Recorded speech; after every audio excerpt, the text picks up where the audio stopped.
Hey y'all, so I just wanted to share a poem that I just was reading. I've been doing this journal. It's like a poetry book slash journal. So there's some like writing prompts every once in a while, and the first section is about letting go, which has been the theme of my last few months.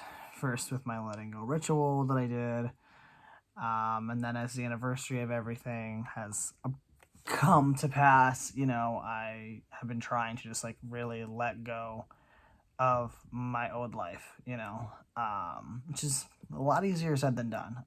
Like, I felt really good after the letting go ritual, and then like the anniversary of everything happened, and I really definitely have been struggling since then. In my last video, you watched me cry. So, but my wedding anniversary is coming up, and in my last video, I talked about having the key or the ring on my keys still, which I'll get to that in a minute. But I want to share this poem. It is perfectly timed, if I'm honest, for where I'm at lately. I have let go of you more than 1,000 times. Still, you are a wave, always crashing back into me. I will keep floating. I will keep letting go. I'll keep hoping that this time is the last. And that just feels like really powerful right now because,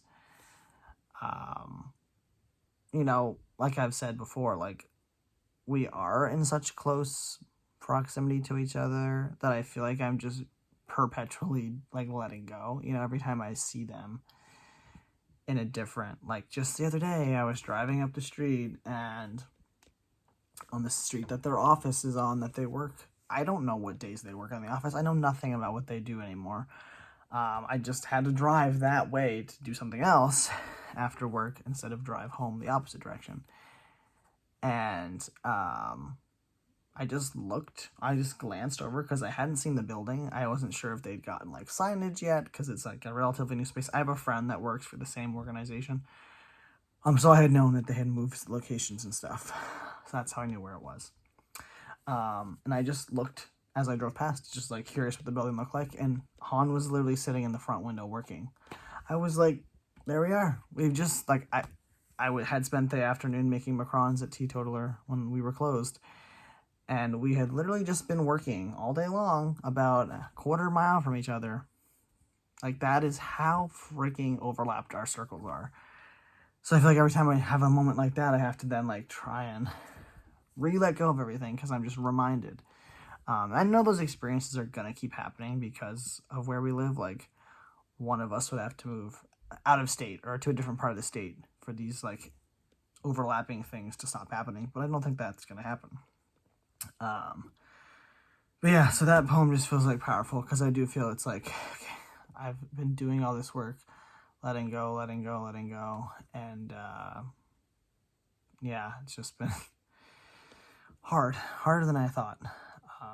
Because I do like feel like I don't want to just like let it all go and forget that any of it happened because it was important to me, and so like I'm in this balance of like I need to let go and move on, but I want to like honor in some way the time that was spent because that family I had mattered to me. Like, it mattered to me a lot. And, it's been so hard not being able to talk to Coda. I haven't seen him now in a little bit over a year. And that will always be the hardest part. But there's just so much. I feel like I'm letting go more and more every time. Like, my dreams about them have been less frequent, thankfully. And anyway, my wedding anniversary is coming up. So all that to say that I think it's time. I think it's time for this to come off my keys. So we're going to do it right now. Ready?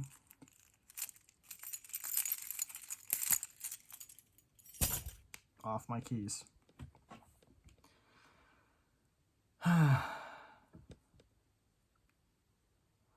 Yeah. I have this like fireproof bag that I keep my important documents in that I don't want to lose in a fire. And a friend of mine suggested to me why don't I put it in with all that kind of stuff? Then it's safe. Because I have been carrying it around on my keys for all this time. It's like I was afraid to lose it because I'm not ready to let go of it. I'm not ready to let go of what it symbolized, you know? Like, here I am. I just read you a poem about letting go, and then I'm like, I can't let go of this ring. I don't know. I just don't feel ready to do it. And yeah, I kind of want to put it back on.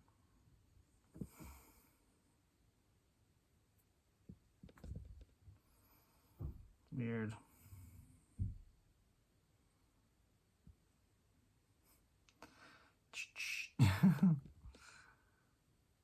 That's really weird. I mean, I can still see the H on my finger. That will always be there. It'll always be a reminder of the life I had. So, it's so weird. I kind of miss having it to spin around my finger, you know? This ring that symbolizes nothing anymore.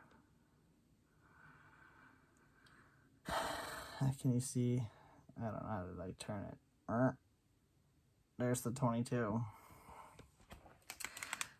22 was a big number in our relationship. That's why I got it in my ring. Okay. Moment of truth.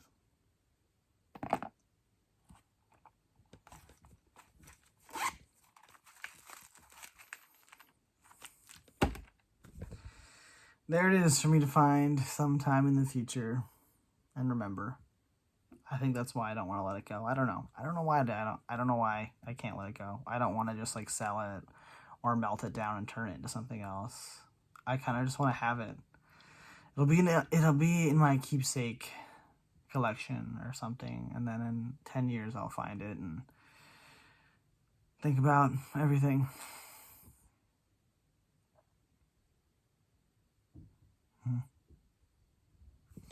There's this other poem. It's not from this book, but I jotted it down in the like journal section. That I also am feeling inspired to share. I didn't write down the author because I suck. But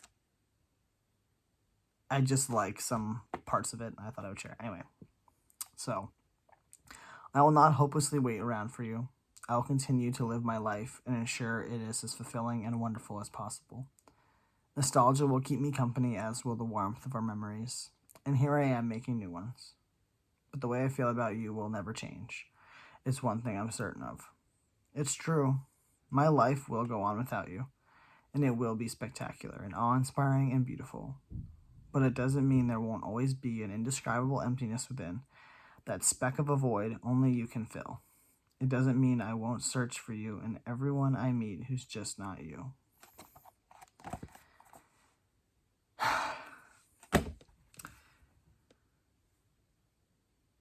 I really like the part that's like, my life will be beautiful and spectacular. Because it will be. I'm moving on. And,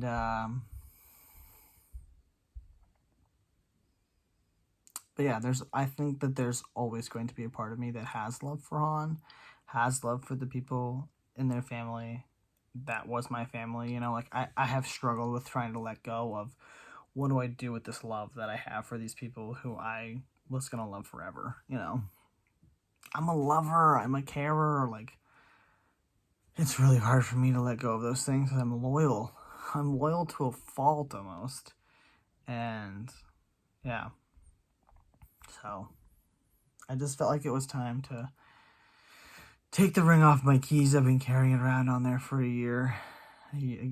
Basically exactly a year now. I've just had the keys. And I have my keys in my pocket, like literally all day long at work. Everywhere I go, I've got my keys with me. So I'm carrying around this ring. You know, I think it was time to put it in a safe place so I can come back around to it. If I'm ever ready to get rid of it. I don't think I will. Like I said, I feel like I need to honor that part of my life. You know? Anyway, I'm just rambling at this point. So if you watch this whole thing, thank you. But, yeah. I will always have love for those people. And that's just You know, I'm gonna have to live with that, you know. But onward and upward. Onward and upward. I also just realized that I think it was on this day or tomorrow, 2 years ago, that I got diagnosed with shingles. I already had shingles going on at this time. I just didn't know what it was. So I'm realizing I never really had a good wedding anniversary. I mean, I feel like we had a good time on that anniversary trip. It was our first wedding anniversary, but I had shingles the whole time and I was in a lot of pain. It was so uncomfortable. And then obviously last year, our wedding anniversary, we were separated. And this year, we're obviously divorced. So, yeah. That should have been a bad omen, I guess, me having shingles on my anniversary. But, good times. Okay. Look at how freaking adorable he is. He's my good boy. He's my good boy. Hi. Yes, you are. Okay. If you watched this all, thanks. And, deep sigh from Ruben. Hope you guys are having a good one. And I'll talk to you next time.